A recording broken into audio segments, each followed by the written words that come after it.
제가 좀 문재인 후보에 대해서 얘기해 볼까요? 전 시각이 좀 다른데. 옛날에 왜 우리 이제 중국 고전 이런 걸 많이 읽으니까 옛날 속담에 순임금도 분리하면 독장사를 한다 그런 말이 있죠, 그죠? 실제로 독장사 한 적이 있나 봐요, 순임금이.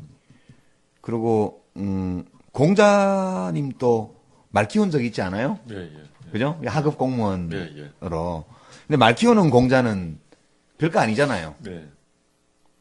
이 공자는 이제 왕들을 상대로 이 강론을 할 때 공자지. 공무원이 돼서 말 키우고 있으면 그게 공자가 아니라고요. 이제 문재인 후보는 비서실장을 하셨는데 비서실장은 잘 못하셨어요, 제가 보기에는. 비서실장에 적합한 분이 아니에요. 이게 왜 이렇게 내가 생각을 하냐 하면 참여정부 때 청와대에서 수석비서관이나 이런 행정관이나 비서관으로 있었던 모든 사람들이 문재인 후보를 좋아하는 게 아니에요. 저희는 옛날에 한 집안에 있었기 때문에 뒷담화 하는 거 이런 것도 다 듣거든요. 근데 이제 청와대에서 함께 근무했던 분들 중에서 문재인 후보를 아주 싫어하는 사람도 있어요. 이제 제가 이제 사람이 어떤 사람들은 좋아하고 어떤 사람은 싫어하면 공자님 말에도 그게 있죠. 자로가 물었나요? 누가 보니까 온 동네 사람들이 다 좋아하는 사람 좋은 사람입니까? 아니라 그러잖아요. 다 싫어하는 사람도 물론 좋은 사람 아니라고 그러잖아요.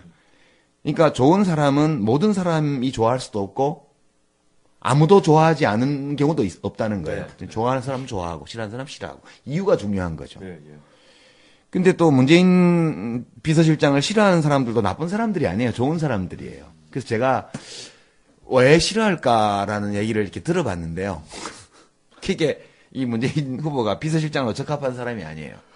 비서실장은 구전 일을 하는 사람이에요. 원래 보스가 해결을 해야 되는데 그거를 해결하려면 보스가 좀 면이 깎이거나 아니면 보스가 뭐 손에 흙탕물을 묻혀야 되거나 이런 일이 있을 때 하는 게 그게 비서실장이라고요. 뭐 누가 인사청탁 했는데 못 들어주게 되면 맨날 술 한잔 사주고 야 이만저만 됐는데 이게 나 꼭 해주고 싶었는데 이렇게 해서 어른도 해주라고 했는데 이게 안 됐다 미안해서 어떡하냐 이렇게 해야 대통령 욕을 안 할 거 아니에요.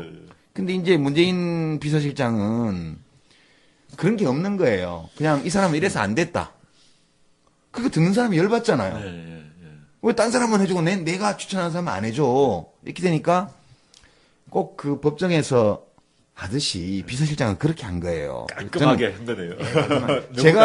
제가 뭐 대통령 될 리도 없지만 대통령이 된다면 혹은 이었다면 문재인 후보 같은 분은 비서실장 절대 안 시켜요. 어떻게 비서실장을 몇 년씩이나 한 분이 자기 손에 흙탕물도 안 묻히고 하냐고요. 이거는 노 대통령이 용인을 잘못한 거라고요. 그렇게 생각하고 이제 제자리를 잡으신 거예요. 그 얘기 하시려고 이제. 네, 이제 제자리를 잡으신 거고. 정 만든 사람을 비서실장으로 해야 되겠네. 비서실장은 좀 겉멋을 수도 있고요.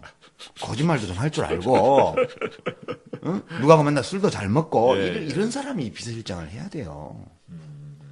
그러니까 안 되는 거라고. 이제 좀 오히려 가야 될 자리를 찾으셨다 나 이렇게 보고요.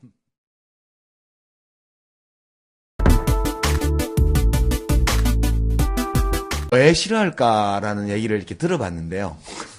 그게 이 문재인 후보가 비서실장으로 적합한 사람이 아니에요.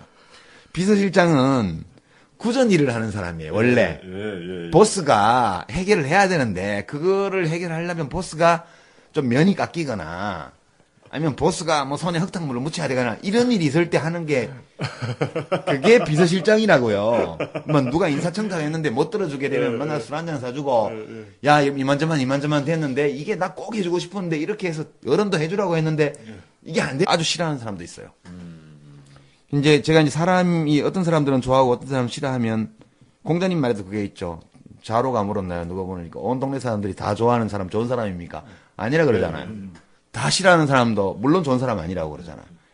그러니까 좋은 사람은 모든 사람이 좋아할 수도 없고 아무도 좋아하지 않은 경우도 없다는 거예요. 좋아하는 사람은 좋아하고 싫어하는 사람은 싫어하고 이유가 중요한 거죠. 근데 또 문재인 비서실장을 싫어하는 사람들도 나쁜 사람들이 아니에요. 좋은 사람들이에요. 그래서 제가 좀 문재인 후보에 대해서 얘기해 볼까요? 전 시각이 좀 다른데. 옛날에 왜 우리 이제 중국 고전 이런 걸 많이 읽으니까 옛날 속담에 순임금도 분리하면 독장사를 한다 그런 말이 있죠, 그죠? 실제로 독장사 한 적이 있나 봐요, 순임금이. 그리고 공자님도 말 키운 적 있지 않아요? 예, 예. 그죠? 하급 공무원으로. 예, 예. 근데 말 키우는 공자는 별거 아니잖아요. 네. 이 공자는 이제 왕들을 상대로 이 강론을 할 때 공자지. 일단 미안해서 어떡하냐. 이렇게 해야 대통령 욕을 안 할 거 아니에요. 예, 예, 예. 근데 이제 문재인 비서실장은 그런 게 없는 거예요. 그냥 이 사람은 이래서 안 됐다. 그거 듣는 사람이 열받잖아요. 예, 예, 예. 왜 딴 사람은 해주고 내가 추천하는 사람은 안 해줘. 이렇게 되니까 꼭 그 법정에서 하듯이 비서실장은 그렇게 한 거예요. 깔끔하게 한다네요. 너무 제가 깔끔하게. 제가 뭐 대통령 될 리도 없지만 대통령이 된다면 혹은 이었다면 문재인 후보 같은 분은 비서실장 절대 안 시켜요. 어떻게 공무원이 돼서 말 키우고 있으면 그게 공자가 아니라고요. 근데 문재인 후보는 비서실장을 하셨는데 비서실장은 잘 못하셨어요. 제가 보기에는 비서실장에 적합한 분이 아니에요. 이게 왜 이렇게 내가 생각을 하냐면 참여정부 때 청와대에서 수석비서관이나 이런 행정관이나 비서관으로 있었던 모든 사람들이 문재인 후보를 좋아하는 게 아니에요. 저희는 옛날에 한 집안에 있었기 때문에 이 뒷담화 하는 거 이런 것도 다 듣거든요. 근데 이제 청와대에서 함께 근무했던 분들 중에서 문재인 후보를